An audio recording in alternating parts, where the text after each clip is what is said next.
Joining us now to review some of the headlines of today's newspapers from around the world is Arise News analyst Emmanuel Efeni. Good morning, Good morning, Ruben. Good morning, Ayo. Good morning, Rufai. Without air.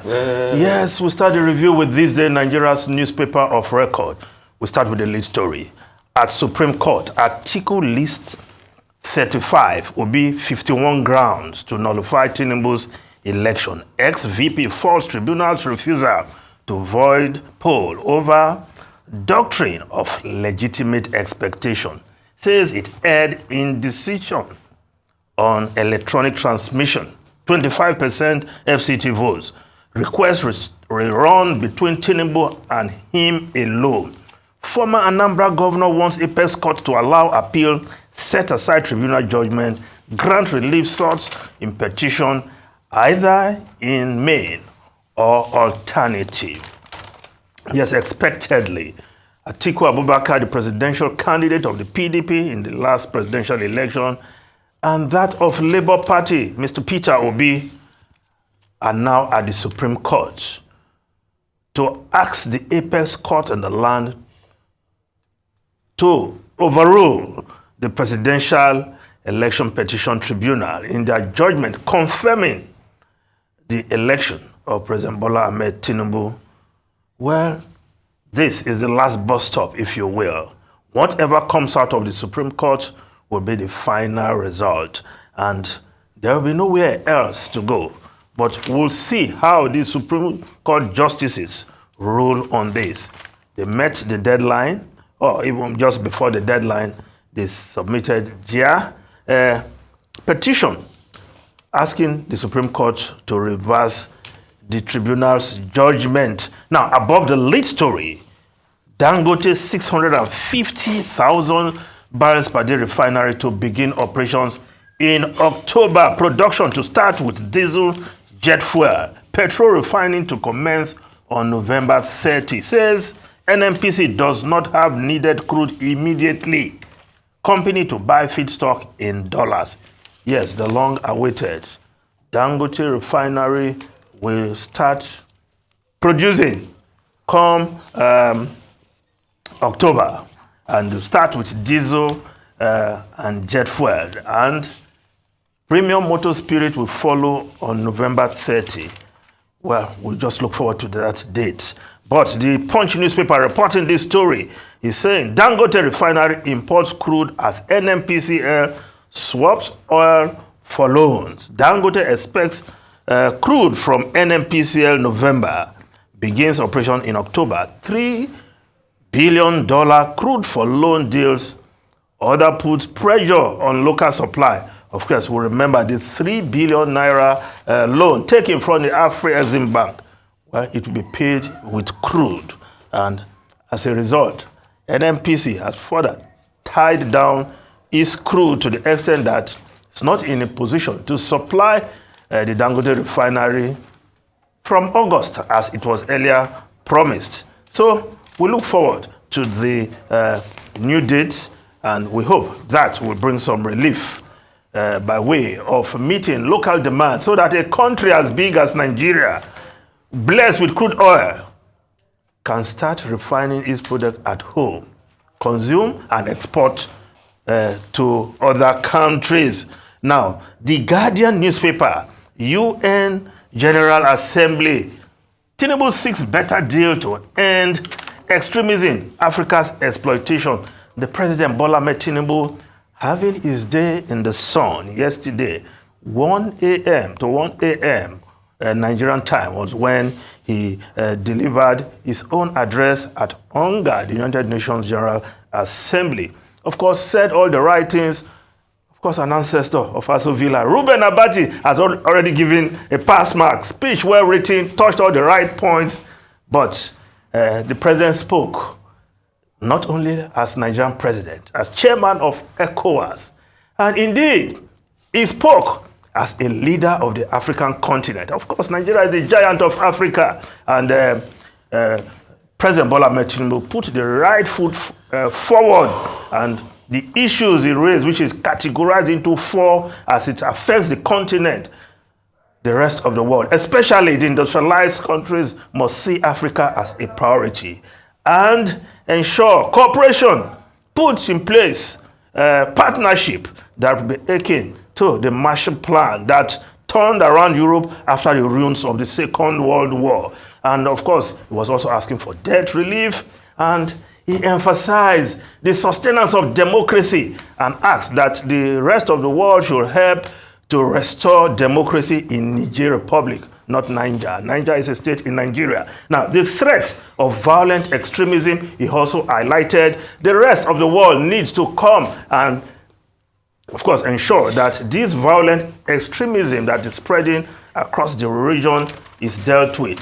And, of course, secure the continent's mineral-rich areas from pillaging by people from other countries, so that we can have value for our resources in Africa. Yes, the partnership with developed world. He said, we don't need to be pitied. We need partnership. And of course, he doesn't want a situation where we replace the old shackles from colonial past with new strings. And of course, kudos to the president in delivering that message. Of course, other newspapers, New Telegraph newspaper, we look at the story below the photograph there.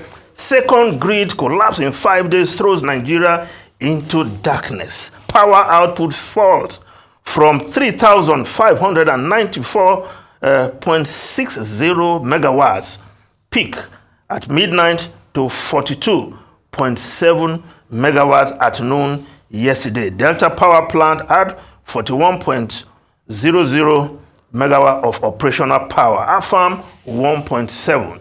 Collapsing grid. Not a good story. Now, the Vanguard newspaper, we'll take the Vanguard newspaper. Of course, its lead story, presidential poll, FCT can't beat 37th state. Atiku will be tell Supreme Court. Now, the story above the masthead, Oshodi Apapa Expressway, how extortion at 58 points causes gridlock. Yet we have government, we have security agencies. Are the security agencies involved in this extortion? I think the government of Lagos State must revisit the gridlock into Apapa. Now, the Daily Trust newspaper, again, gunmen ambush security operatives, burn corpses in Imo. 8 soldiers, police, civil defense among victims. Police launch manhunt, panic grips residents.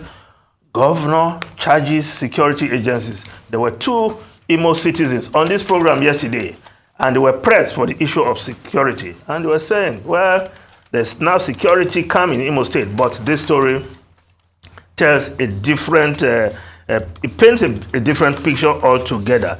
The security men were ambushed yesterday, where they were traveling from Oriago Market to Aba, and they were ambushed at a place, what's the name? Yes, Uralumaku, yes, community in Ehime Mbano local government area of Imo State. That's where they were ambushed by